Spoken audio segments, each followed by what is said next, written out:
السلام عليك يا أبا عبد الله.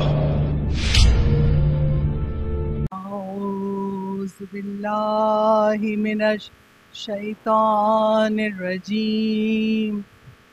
بسم الله الرحمن الرحيم.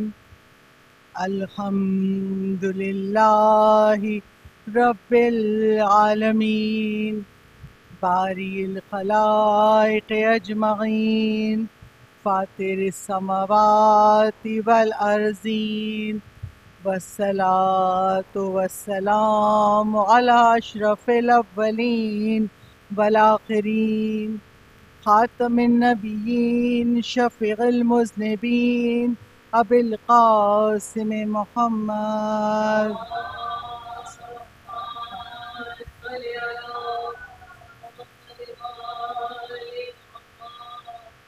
وعلى آله الطيبين الطاهرين المظلومين المعصومين ولعنة الله الدائمة الباقية وعلى أعدائهم وقتلتهم أجمعين من الآن إلى قيام يوم الدين. أما بعده فقد قال الله تبارك وتعالى في كتابه المجيد وفرقانه الحميد: إنما يريد الله ليذهب عنكم الرجس أهل البيت ويطهركم تطهيرا.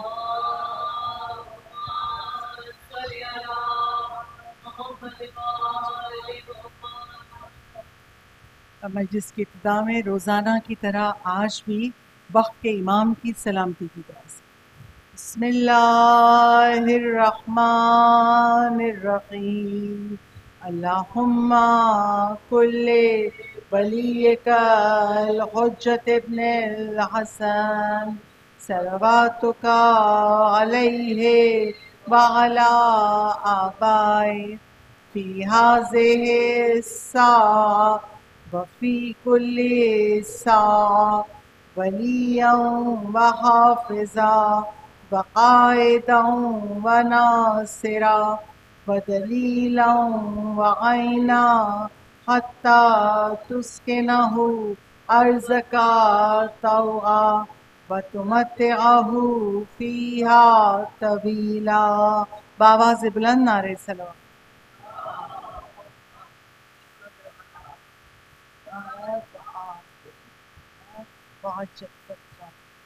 عظمت حدیث قصہ کے عنوان کے تحت اس عشرہ اول کی آج چھٹی مجلس آپ کی سماعتوں کی نظر ہے، اور آج بھی مجلس کی ابتدا خدا کے بابرکت نام سے تمام تر تعریفیں اور تمام تر حمد و ثنا اس رب ذوالجلال کے لیے ہے جس نے اس کائنات کو خلق، اور اس کائنات کو خلق کرنے کے بعد ہم بندوں کے لیے کائنات بنی اور اس پوری کائنات کے نظام کو وہ چلا رہا ہے، اور اپنے بندوں سے اتنی محبت کرتا ہے کہ وہ اپنے بندوں کے لیے ارحم الراحمین ہے، رحم کرنے والوں میں سب سے زیادہ رحم کرنے والا. اور وہ پروردگار اتنا اپنے بندوں سے محبت کرتا ہے کہ اس نے قرآن میں کہہ دیا تُعِزُّ مَن تَشَاءُ وَتُذِلُّ مَن تَشَاءُ. میرے بندے جان لیں اگر عزت دینے والا ہوں تو میں، اور اگر ذلت دینے والا ہوں تو میں. عزت فقط خدا کے در سے ملتی ہے اور ذلت بھی خدا کی طرف سے ملتی ہے. اور ہم اور آپ پریشان کیوں ہوتے؟ اللہ نے جب اس کائنات کو خلق کر رہا تھا، حضرت آدم کو خلق کیا، آدم کو خلق کرنے کے بعد ملائکہ کے سامنے کہا کہ سجدہ کرو.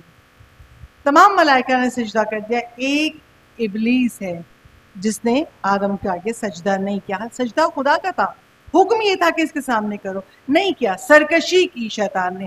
خدا نے اس کو اپنی بارگاہ سے ملعون قرار دے کے نکال دیا. جب زمین پہ آ گیا، اب اس کا کام کیا ہے؟ ہم انسانوں کو گمراہ کرنا. اور ہم انسان پریشان رہتے ہیں، بہت سی نیکیوں کے بارے میں سوچتے ہیں، بہت سی عبادتوں کے بارے میں سوچتے ہیں، مگر پھر نہیں ہو پاتی. ہم کیا کہتے ہیں؟ شیطان نے وسوسہ ڈال دیا، شیطان نے گمراہ کر دیا. ہم ذاکرین سے بہت سارے لوگ سوال کرتے ہیں، اکثر خواتین یہ پوچھتی ہیں دل میں بار بار وسوسے آتے ہیں، کیا کریں، کیا پڑھیں کہ وسوسے دور ہو جائیں. آج میں آپ کے سامنے سورہ الحمد کا یہ فائدہ بیان کروں گی کہ معصومین یہ کہتے ہیں شیطان کے شر سے بچنے کے لیے ایک شیلڈ ہے سورہ الحمد. سورہ الحمد کو یقین سے پڑھو. اچھا کتنی مرتبہ پڑھیں یہ مولانا نے نہیں بیان کیا. آپ 7 دفعہ پڑھنا چاہتے ہیں, آپ 1 دفعہ پڑھنا چاہتے ہیں, آپ ایک تسبیح پڑھنا چاہتے ہیں, بس مولانا نے یہ کہا کہ شیطان سے بچنے کے لیے یہ سورہ الحمد ایک شیلڈ ہے.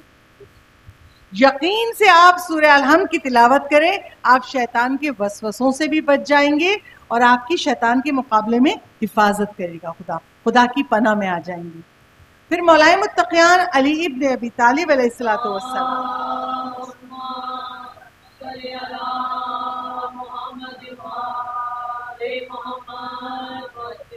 مولائے متقیان ارشاد فرماتے ہیں اگر رزق کی تنگی ہو, پریشانی ہو, روزی کے مسائل سے دوچار ہو تو مولائے متقیان کہتے ہیں سورہ الحمد کیوں نہیں پڑھتے.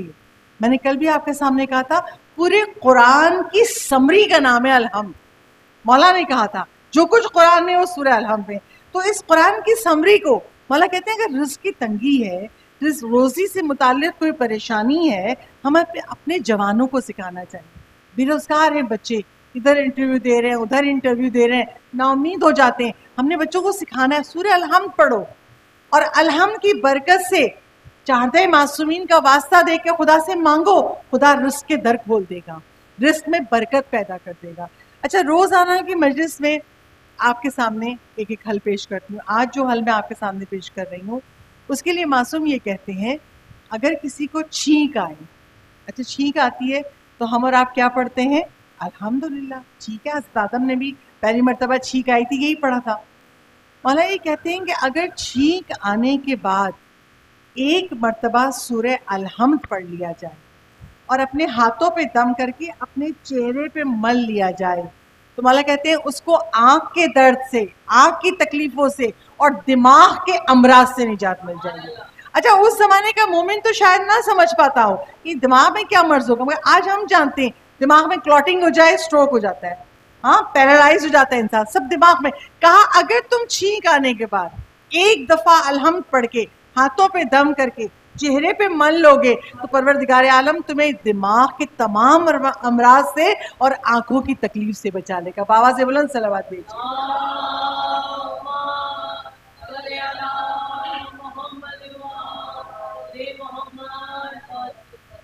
اور جس طرح قرآن کا ثواب, قرآن ہمارے مسائل حل کر رہا ہے, روز میں آپ کے سامنے سورہ الحمد سے ایک ایک مسئلے کا حل پیش کر رہی ہوں, اسی طرح کلام معصوم ہمارے مسائل کو حل کرتا ہے. اور یہی بات سمجھانے کے لیے میں نے عشرے کا عنوان عظمت حدیث قصہ رکھا. معصوم کی حدیث, معصوم کا کلام ہم پڑھیں تو ہمارے مسائل حل کرتا ہے. پہلے تو یہی اس بات پہ دل خوش ہو جانا چاہیے ہم مولا کے جملوں کو دہرا رہے ہیں. چاہے آپ صحیفہ سجادیہ کی دعائیں پڑھیں, چاہے آپ حدیث قصہ پڑھیں, ہم بی بی کے جملوں کو دہراتے ہیں. اور حدیث قصہ کا کیا ثواب ہے, روزانہ میں آپ کے سامنے ایک ایک مرجع کا بیان پیش کر رہی ہوں کہ جو علم میں اتنے آگے ہیں, مراجع دین ہیں, وہ حدیث قصہ کے بارے میں کیا کہتے ہیں. آج میں جس مرجع کا بیان آپ کے سامنے پیش کروں گی وہ ہے آیت اللہ تقی بہجت. آیت اللہ بہجت کیا کہتے ہیں؟ جب بھی کوئی مسائل کے حل کے لیے آقا بہجت کے پاس آتا تھا, میں اس پریشانی میں ہوں, آپ دعا کر دیں, یہ چیز, یہ میرا بچہ بیمار ہے, یا فلاں بیماری ہے, یا فلاں تکلیف ہے, رزق کی پریشانی ہے, تو ہمیشہ آیت اللہ بہجت کہتے تھے حدیث قصہ سے توسل کیوں نہیں کرتے ہو, حدیث قصہ کی تلاوت کرو, اللہ معصومین کا واسطہ دو, اللہ تمہاری مسائل حل کر دے گا. یہ حدیث قصہ کیوں نہیں پڑھتے ہو؟ اور کثرت سے کہتے تھے کہ اگر اجتماع میں اگر چند لوگ جمع ہو جائے, اب اجتماع سے یہ مراد نہیں ہے کہ آپ 100-200 لوگ جمع کریں, نہیں, گھر کے لوگوں کو جمع کر لیجئے, گھر کے لوگ جمع ہو گئے, یہ بھی چھوٹا سا اجتماع. کہا کہ اجتماع میں حدیث قصہ کی تلاوت کرو اور اگربتی جلاؤ. یہ جملے ہیں آیت اللہ بہجت کے, اگربتی جلا لو یا لوبان جلا لو تاکہ ایک معنوی فضا ہو جائے. کیوں کہا؟ اس لیے کہ آیت اللہ بہجت کہتے ہیں ان کو یقین تھا کہ جس مقام پہ حدیث قصہ پڑھی جاتی ہے اس مقام پر امام زمانہ کی آمد ہوتی ہے. صلوات بھیج دیں باوازی.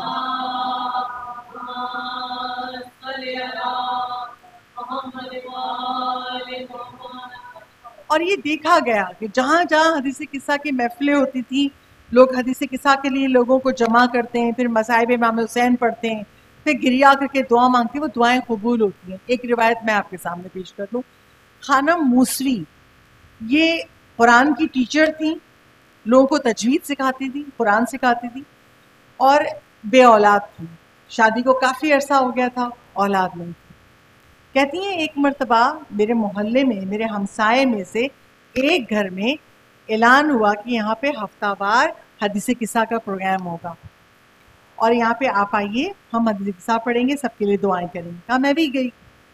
جو حدیث قصہ کی تلاوت کر رہی تھی، حدیث قصہ کی تلاوت کے بعد فضائل و مصائب بیان ہونا شروع ہوئے۔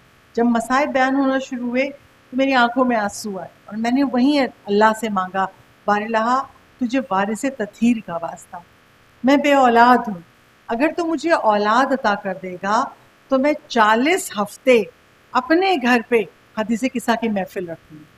اچھا، ان کے محلے میں یہ ویکلی ہوا کرتا تھا، تو انہوں نے اسی وقت جب دل پہ گریا تاری ہو نا، کہتے ہیں معصوم کہتے ہیں جب گریا تاری ہو، آنکھ میں آنسو آئے تو جو دعا ہے فوراً مانگ لو، کیونکہ گریا کے ساتھ جو دعا کی جائے وہ خدا قبول کر لیتا ہے۔ کہا کہ جب مصائب ہو رہے تھے تو میری آنکھوں میں آنسو تھے، ایک بار کہ میرا دل اتنا بے چین ہوا، میں نے اللہ سے مانگا، اللہ مجھے اولاد عطا کر دے، اور تو اولاد عطا کر دے گا تو میں 40 ہفتے اپنے گھر پہ حدیث قصہ کا پروگرام رکھوں گی۔ کہا جب محفل ختم ہو گئی تو میں اس خاتون کے پاس گئی، صاحب خانہ کے پاس، اور کہا میں یہ چاہتی ہوں، منت تو یہ مانی ہے کہ جب اولاد ہو جائے گی، مگر دل اتنا بے چین تھا۔ کہا میں اس ہمسائے خاتون کے پاس گئی اور میں نے کہا اگلے ہفتے سے میں یہ چاہتی ہوں کہ پروگرام میرے گھر ہو۔ کہا ٹھیک ہے آپ رکھ لیجئے۔ کہا میں نے اپنے گھر پہ یہ حدیث قصہ کا پروگرام رکھنا اجتماعی طور پہ شروع کیا، 5 ہفتے نہیں گزرے تھے کہ مجھے حمل قرار پا گیا، اور نہ صرف حاملہ ہوئی، خدا نے مجھے اولاد عطا کی، اور میں ہمیشہ یہ کہتی ہوں، کہتی رہوں گی کہ مجھے اولاد خدا نے حدیث قصہ کے توسل کی برکت سے عطا کی ہے۔ صلوات بھیجیے گا۔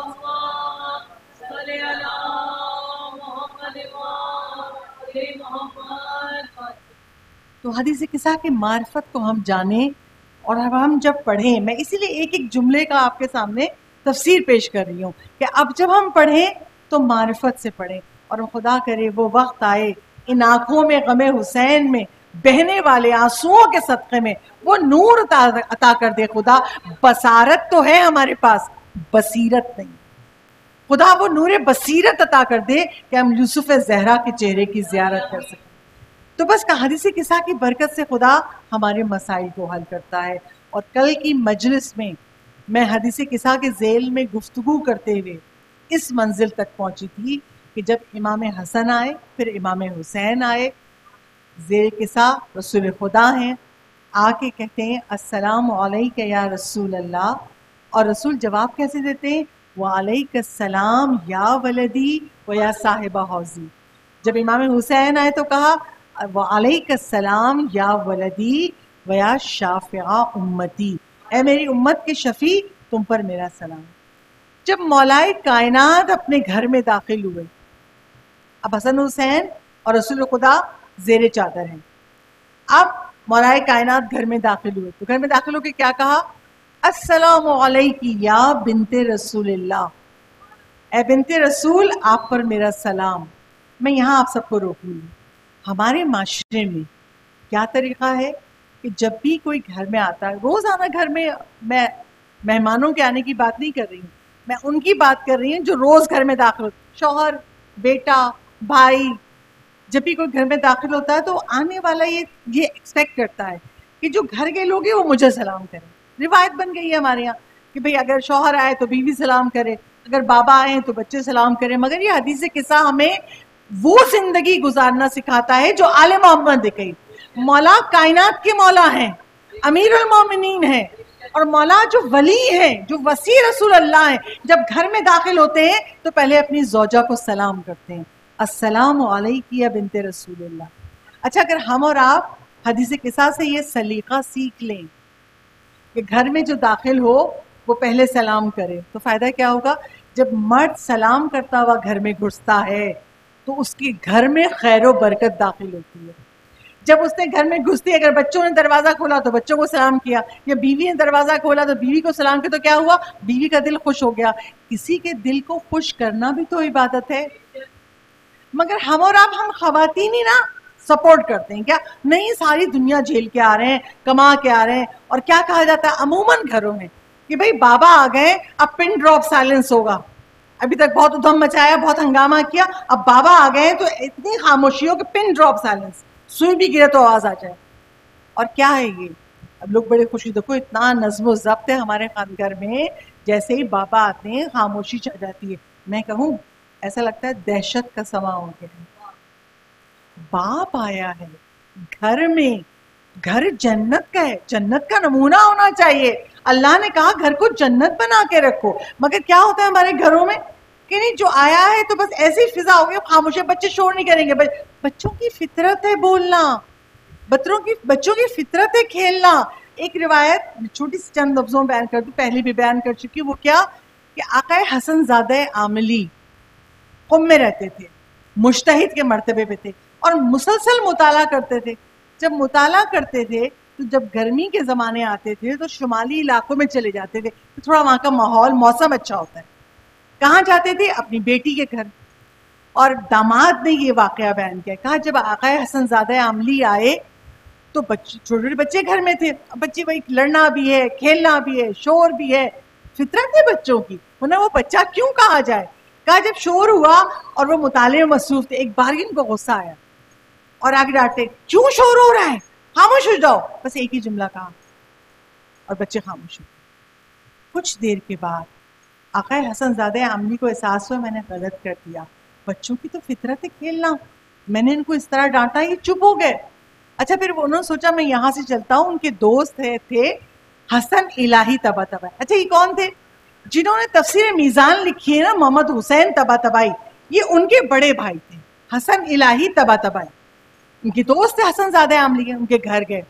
جب ان کے گھر گئے، سلام کیا، جواب سلام ملا، کچھ کہنے سے پہلے حسن الہی طباطبائی کہتے ہیں میں نے خواب میں آقا قاضی کو دیکھا، آقا علی آقا قاضی جن کا میں تذکرہ اس سے پہلے کی مجلس میں کیا ہے، کہا میں نے خواب میں علی آقا قاضی کو دیکھا اور وہ کہہ رہے تھے حسن زادہ عاملی کو میرا پیغام دے دینا۔ کہا کیا پیغام؟ کہا آقا کہہ رہے تھے کیا ایسے امام کا انتظار کرتے ہیں؟ یہ جملہ ہمیں جھنجھوڑ دینے کے لیے کافی ہے۔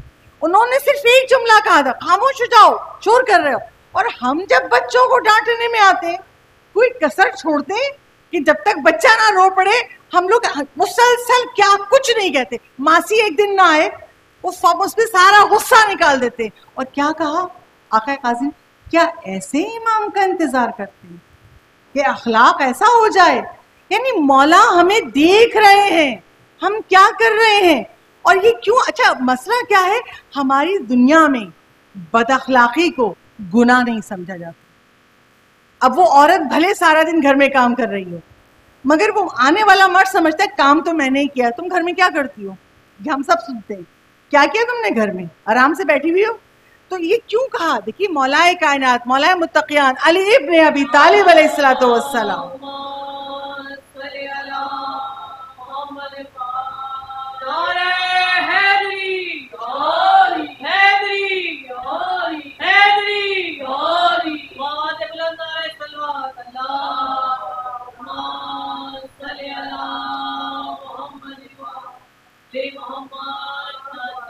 مولا حدیث بیان کرتے ہیں اپنے بچوں کو رٹا دیجیے۔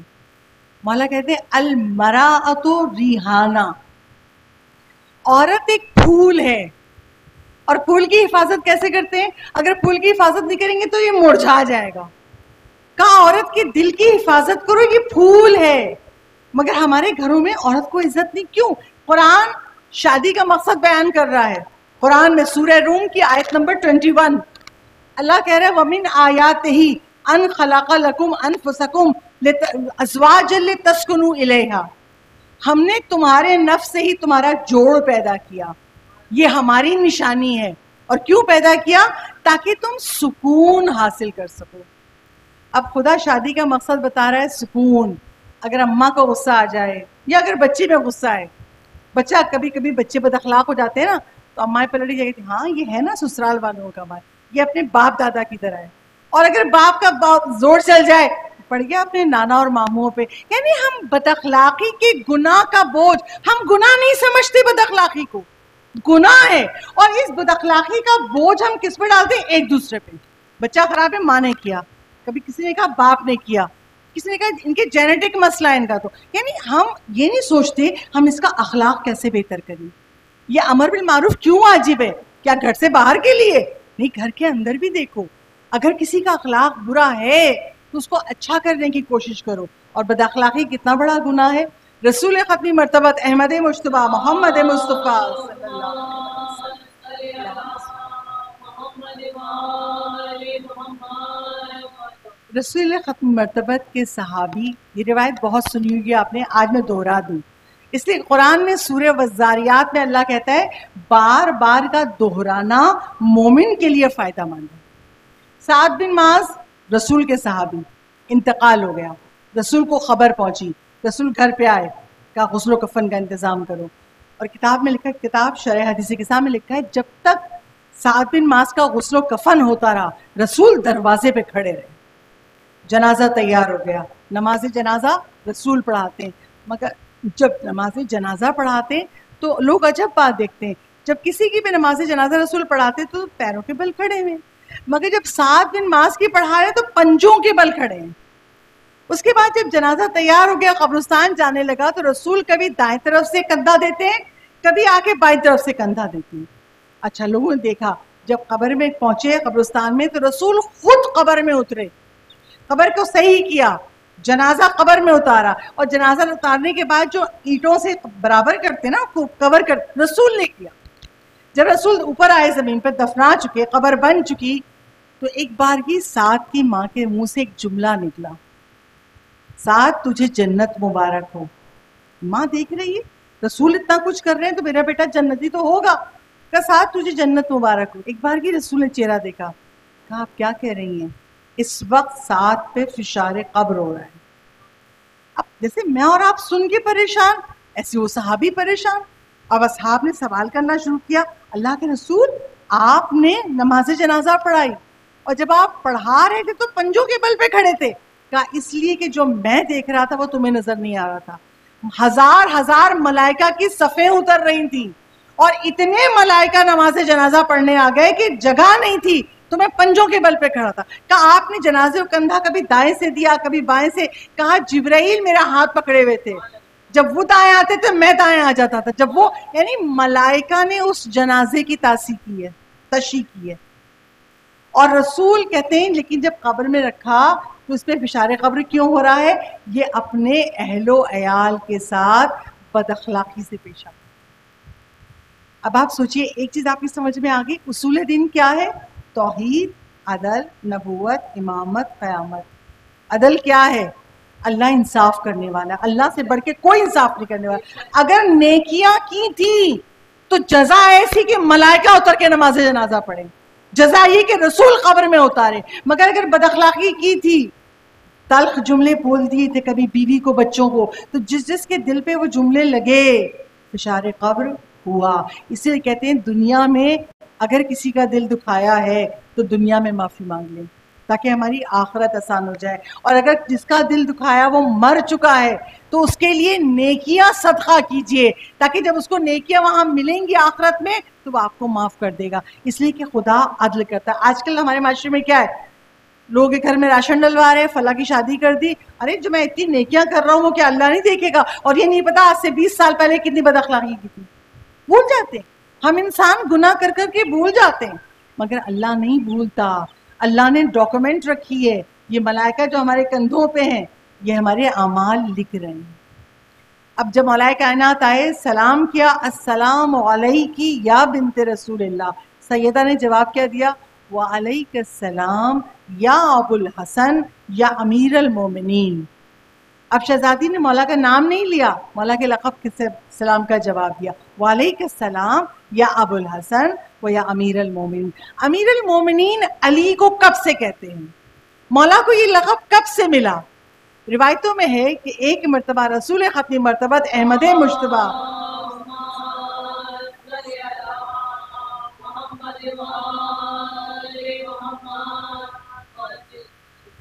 رسول اسلام بیٹھے ہوئے تھے مسجد میں، اور اس روایت کو بیان کر رہے ہیں ابن عباس۔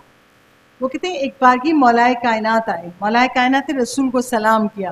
جب رسول کو سلام کیا تو رسول نے جواب کیا دیا، وعلیک السلام علی ابن ابی طالب امیر المومنین۔ اب مولا علی حیران، رسول اللہ آپ اپنی زندگی میں مجھے امیر المومنین کہہ رہے؟ کہا میں نہیں کہہ رہا، خدا نے کہا ہے۔ کہا کب خدا نے کہا ہے؟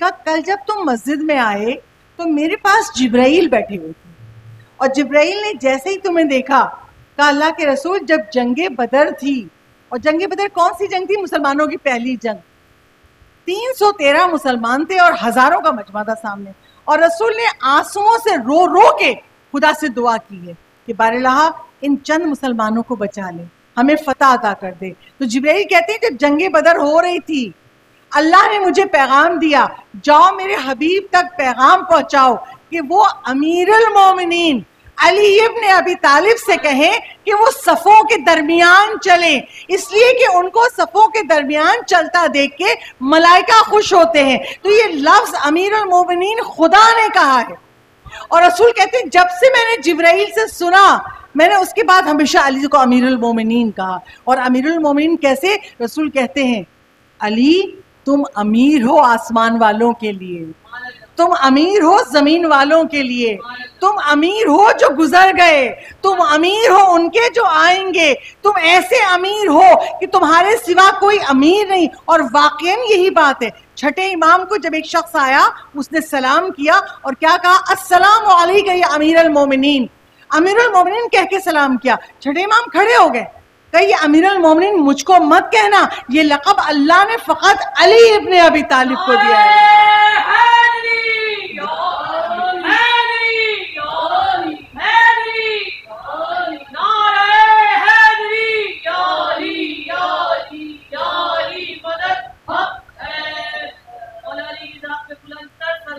اللہم صلی علی محمد۔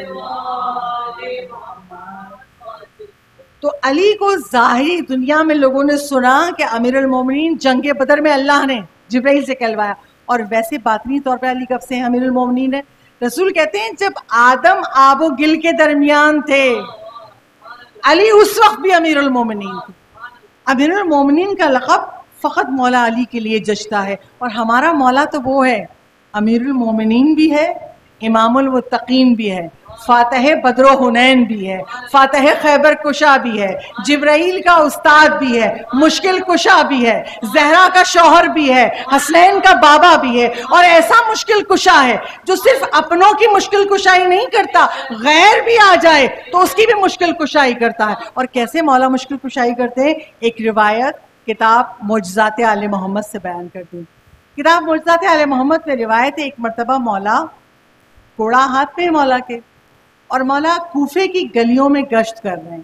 مولا دیکھتے دکاندار کیسے کاروبار کر رہے ہیں، گلی سے گزرنے والے کیسے گزر رہے ہیں، یعنی مولا کی نظر سب لوگوں پر ہے۔ تو ایک بار کی مولا دیکھتے ہیں ایک شخص آیا اور اپنا ہاتھ سر پہ رکھ کے اور چیخنے لگا۔ وہ یہودی تھا، اور چیخ کے کہتے ہیں لوگوں تمہیں کیا ہو گیا ہے، تمہارے راستے محفوظ نہیں ہیں۔ جب یہ جملہ کہا تو مولا علی قریب آئے، کیا ہوا؟ کہا میں یہودی ہوں، اور میرے 60 گدھوں پہ سامان تجارت لاد کے مدائن سے نکلا کہ میں کوفہ ہوں۔ جب مدائن سے نکلا تو میں فاصلہ طے کرتے ہوئے ایک مقام پر پہنچا تو میں حیران تھا، اچانک پیچھے میرے 60 کے 60 گدھے غائب، سامان تجارت کے ساتھ۔ مجھے نہیں پتا زمین نے نگل لیا یا آسمان نے کھینچ لیا، کوئی اور تھا نہیں، کوئی چرانے والا نہیں تھا، کہاں گئے میرے 60 گدھے؟ مولا کائنات نے کہا فکر نہیں کرو، تم کو مل جائے گا تمہارا مال۔ پھر مولا نے قمبر کو بلایا، قمبر گھوڑے پہ زین کسو۔ قمبر آئے، گھوڑے پہ زین کسی۔ مولا کہتے ہیں اسبق ابن نباتہ کو بلاؤ، مولا کے سب عاشق ہیں، یہ صحابی خاص ہیں۔ قمبر آ گئے، اسبق ابن نباتہ آ گئے۔ مولا قمبر سے کہتے ہیں اس یہودی کو اپنے ساتھ لے کے جاؤ، میرے آگے آگے، میرے آگے آگے چلو، اور جہاں یہ کہے کہ یہاں سے میرے گدھے غائب ہوئے تھے وہیں اتر جانا اور اس کو لے کے وہیں بیٹھ جانا۔ ٹھیک ہے مولا۔ اب قمبر ہے، اسبق ابن نباتہ ہیں، اور وہ یہودی ہے۔ چلتے چلتے ایک مقام پر پہنچے، وہاں یہودی نے کہا یہی جگہ ہے، یہاں سے میرے گدھے غائب ہوتے، میرا سامان تجارت غائب ہو گیا۔ اترے گھوڑے سے اور تینوں وہیں بیٹھ گئے۔ مولا کائنات پہنچے، وہ تینوں ویسے ہی بیٹھے تھے۔ مولا نے اپنے کوڑے سے ان تینوں کے گرد ایک دائرہ کھینچا۔ دائرہ کھینچ کے مولا کہتے ہیں دیکھو خبردار اس دائرے سے باہر مت نکلنا، اگر اسے باہر نکلو گے جنات اٹھا کے لے جائیں گے۔ مولا نے ان کو دائرے میں حفاظت میں رکھا، اور پھر اب مولا آواز دیتے ہیں، اے حارث بن سید کی اولادوں، اے گروہ جنات، ہمارا تم سے معاہدہ تھا، اگر آج تم نے اس کے گدھے اور ان کا مال تجارت واپس نہ کیا تو وہ معاہدہ ختم ہو جائے گا، اور میں تلوار لے کے تم پہ حملہ کروں گا اور تمہیں حق ماننا پڑے گا۔ جیسے ہی مولا نے یہ آواز بلند کی، واقعی ہم سر جھکا کے جتنا شکر کریں، ہمارا مولا فقط انسانوں کا مولا نہیں ہے، کائنات کا مولا ہے، جنات کا بھی مولا ہے، ملائکہ کا بھی مولا ہے۔ جب مولا نے جملے کہے تو ایک آواز آئی، کہاں ہم اس معاہدے پہ باقی ہیں جو اللہ کے رسول نے، آپ نے ہمارے ساتھ کیا تھا، اور یہ کہنا تھا ایک بارگی وہ سامنے گدھے نمودار ہو دے دیے جنات نے وہ گدھے، اور ان پہ سامان تجارت بھی ویسے ہی لدا ہوا تھا۔ مولا کائنات نے اس کو بلایا، اس یہودی کو، تمہارا مال حاضر ہے۔ جب اس کو مال دیا تو وہ یہودی کہتا ہے توریت میں آپ کا ذکر ہے؟ مولا کہنے لگے ہے۔ کیا کہاں ہے ذکر کیا، کس نام سے؟ کہا مجھے توریت میں ایلیا کہتے ہیں۔ جیسے ہی ایلیا کہا وہ قدموں پہ گرا، قدموں پہ گر کے کلمہ پڑھتا ہے، اشہد ان لا الہ الا اللہ، میں گواہی دیتا ہوں اللہ کے سوا کوئی معبود نہیں، اللہ کا رسول بھی سچا ہے اور اس رسول کا وصی بھی سچا ہے۔ صلوات بھیجیے بابا۔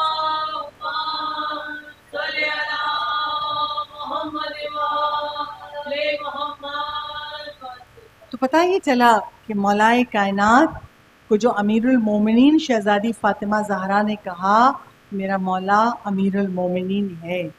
اب مولا سوال کرتے ہیں، انی اشم عندک رائحۃ طیبہ، میں پاکیزہ خوشبو سونگھ رہا ہوں اپنے بھائی رسول اللہ کی۔ جناب سیدہ کہتی ہیں بے شک میرے بابا آپ کے بیٹوں کے ساتھ زیر قصہ آرام کر رہے ہیں۔ مولا علی قصہ کے پاس آئے اور سلام کرتے ہیں، السلام علیکہ یا رسول اللہ، اتأذن لی ان ادخل اکون معکم، کیا آپ اجازت دیتے ہیں کہ میں آپ کے ساتھ اس چادر کے نیچے آ جاؤں؟ اب رسول اللہ نے کیا کہہ کے جواب دیا، وعلیک السلام یا اخی ویا وسی و خلیفتی و صاحب لوائی۔ اب ایک بات غور کیجیے گا، جب امام حسن و حسین آئے تھے تو رسول اللہ نے ایک صفت کا حوالہ دیا، صاحبہ حوضی شافع امتی، مگر جب مولا کائنات آئے 4 فضیلتوں کا اعلان کر رہے ہیں۔ پہلی فضیلت اخی، علی کے لیے یہ بات فضیلت ہے کہ وہ رسول کے چچا زاد بھائی ہیں، یہ علی کی فضیلت ہے۔ دوسری فضیلت کیا کہا، یا اخی و یا وسی، یہ بھی علی کے لیے فضیلت ہے کہ وہ رسول کے وسی ہیں۔ تیسری فضیلت کہتے ہیں وہ خلیفتی، اے میرے خلیفہ، خلیفتی میرے خلیفہ۔ اچھا خلیفہ کون بناتا ہے؟ میں ایک آیت قرآنی میں جواب دیتی ہوں۔ قرآن میں سورہ بقرہ کی آیت نمبر 30، آپ سب کو وہ آیت یاد ہے، مجالس میں بہت تذکرہ ہوتا ہے۔ کیا کہا خدا نے، انی جاعل فی الارض خلیفہ، اللہ کہہ رہا ہے میں زمین پہ خلیفہ بنا رہا ہوں۔ جب یہ آیت آ گئی تو خدا کے سوا کسی کو اختیار نہیں ہے خلیفہ بنانے کا، یہ اللہ کو اختیار ہے جس کو خلیفہ چنے، اور خلیفہ وہ نہیں بنتا جو بتوں کے آگے ہاتھ جوڑ دے، جو بتوں کا پجاری ہو۔ خلیفہ اور امام وہ بنتے ہیں جو بتوں کو توڑے۔ ابراہیم نے بت توڑے تھے، نبی بنے، علی نے بت توڑے تھے۔ جب رسول نے شانوں پہ بلند کر کے خانہ کعبہ کے اندر بتوں کو توڑا ہے، خانہ کعبہ کو بتوں سے صاف کیا ہے، علی نے بتوں کو توڑا ہے اور یہ اعلان کر دیا جو بتوں کو پوچھتا ہے وہ خلیفہ نہیں ہو سکتا، جو بتوں کو توڑ دے وہ خلیفہ ہوتا ہے۔ صلوات دیجیے۔